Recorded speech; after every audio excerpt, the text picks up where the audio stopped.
Good evening. I hope you've had a wonderful day today. Welcome to BVJ's Bedtime Stories.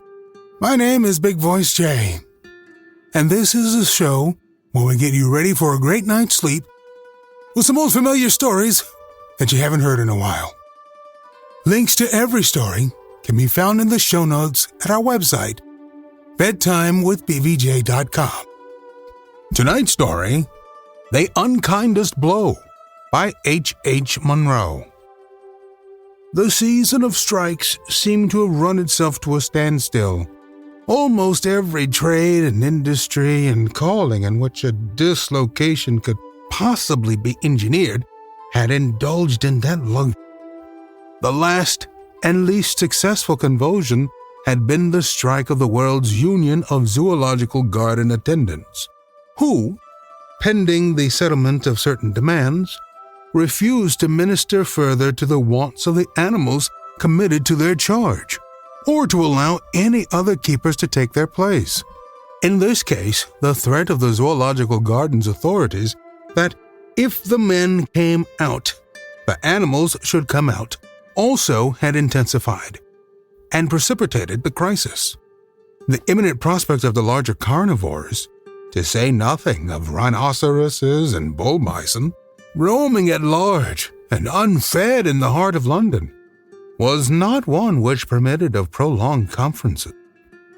The government of the day, which, from its tendency to be a few hours behind the course of events, had been nicknamed the government of the afternoon, had been obliged to intervene with promptitude and decision. A strong force of bluejackets was dispatched to Regent's Park to take over the temporarily abandoned duties of the strikers. Bluejackets were chosen in preference to land forces, partly on account of the traditional readiness of the British Navy to go anywhere and do anything, partly by reason of the familiarity of the average sailor with monkeys, parrots, and other tropical fauna, but chiefly at the urgent request of the First Lord of the Admiralty, who is keenly desirous of an opportunity for performing some personal act of unobtrusive public service within the province of his department. If he insists on feeding the infant jaguar himself in defiance of his mother's wishes, there may be another by-election in the north, said one of his colleagues, with a hopeful inflection in his voice. By-electors are not very desirable at present, but we must not be selfish. As a matter of fact, the strike collapsed peacefully without any outside intervention. The majority of the keepers had become so attached to their charges that they returned to work of their own accord.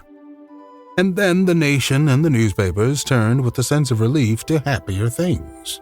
It seemed as if a new era of contentment was about to dawn.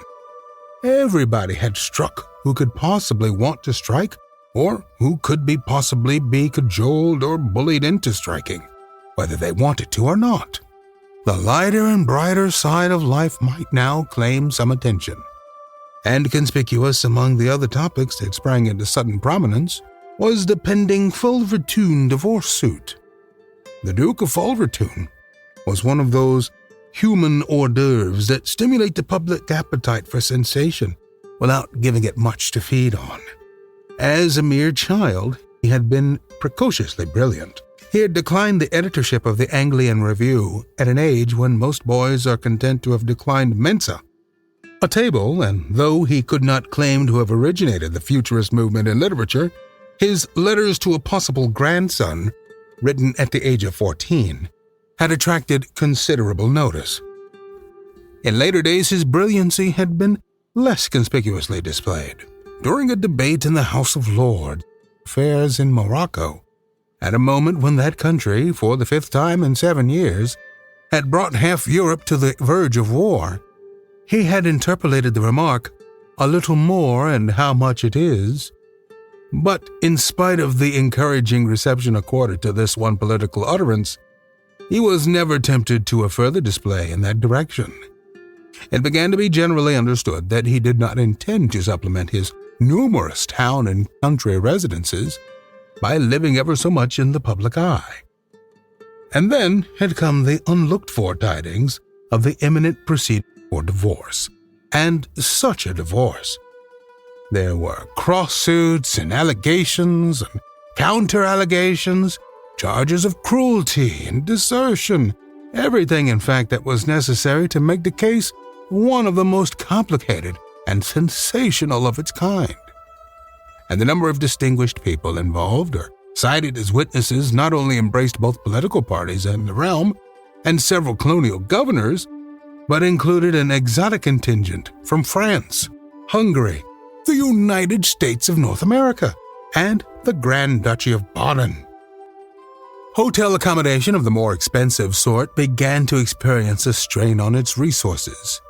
"It will be quite like the Durbar without the elephants," exclaimed an enthusiastic lady who, to do her just, had never seen a Durbar. The general feeling was one of thankfulness that the last of the strikes had been got over before the date fixed for the hearing of the great suit. As a reaction from the season of gloom and industrial strife that had just passed away, the agencies that journey and stage-managed sensations laid themselves out to do their level best on this momentous occasion. Men who had made their reputations as special descriptive writers were mobilized from distant corners of Europe and the further side of the Atlantic in order to enrich with their pens the daily printed records of the case. One word painter, who specialized in descriptions of how witnesses turned pale under cross-examination, was summoned hurriedly back from a famous and prolonged murder trial in Sicily, where indeed his talents were being decidedly wasted.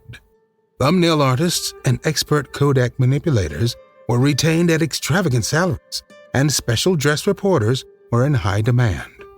An enterprising Paris firm of costume builders presented the defendant Duchess with 3 special creations, to be worn, marked, learned, and extensively reported at various critical stages of the trial. And as for the cinematograph agents, their industry and persistence was untiring. Films representing the Duke saying goodbye to his favorite canary on the eve of the trial were in readiness weeks before the event was due to take place. Other films depicted the Duchess holding imaginary consultations with fictitious lawyers, or making a light repast off specially advertised vegetarian sandwiches during a supposed luncheon interval. As far as human foresight and human enterprise could go, nothing was lacking to make the trial a success. 2 days before the case was down for hearing, the advance reporter of an important syndicate obtained an interview with the Duke for the purpose of gleaning some final grains of information concerning His Grace's personal arrangements during the trial. "I suppose I may say this will be one of the biggest affairs of its kind during the lifetime of a generation," began the reporter as an excuse for the unsparing minuteness of detail that he was about to make quest for. "I suppose so, if it comes off," said the Duke lazily. "If?" queried the reporter, in a voice that was something between a gasp and a scream. "The Duchess and I are both thinking of going on strike," said the Duke.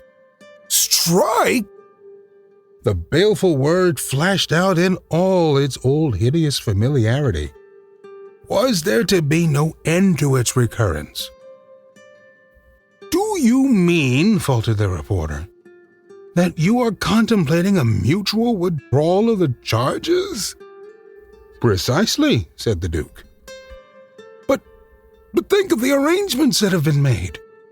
The special reporting, the cinematographs, the catering for the distinguished foreign witnesses, the prepared music hall allusions. Think of all the money that has been sunk." "Exactly," said the Duke coldly. "The Duchess and I have realized that it is we who provide the material out of which this great far-reaching industry has been built up. Widespread employment will be given and enormous profits made during the duration of the case, and we, on whom all the stress and racket falls, will get what? An unenviable notoriety and the privilege of paying heavy legal expenses whichever way the verdict goes. Hence, our decision to strike. We don't wish to be reconciled. We fully realize that it is a grave step to take.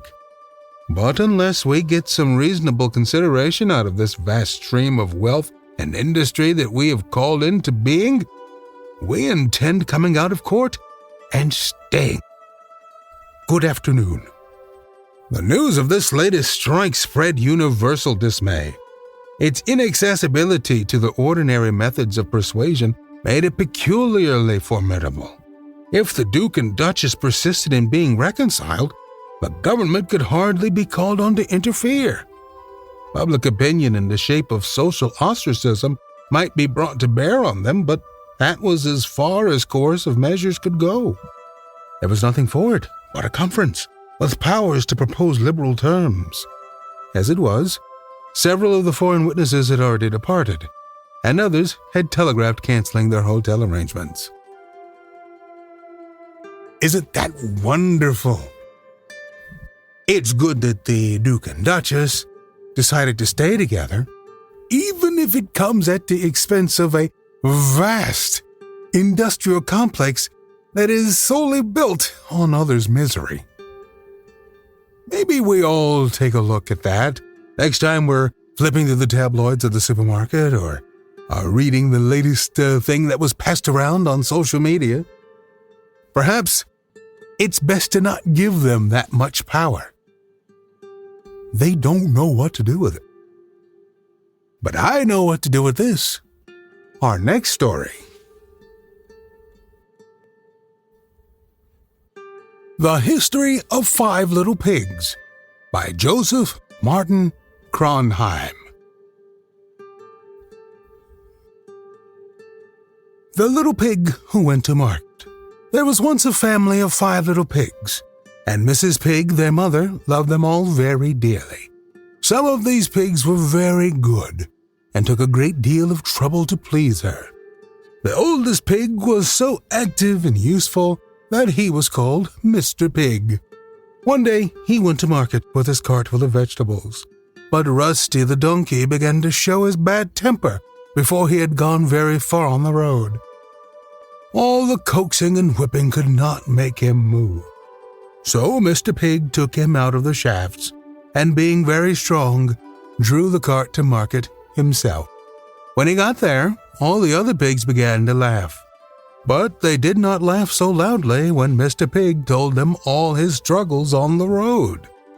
Mr. Pig lost no time in selling his vegetables, and very soon after Rusty came trotting into the marketplace, and as he now seemed willing to take his place in the cart, Mr. Pig started for home without delay.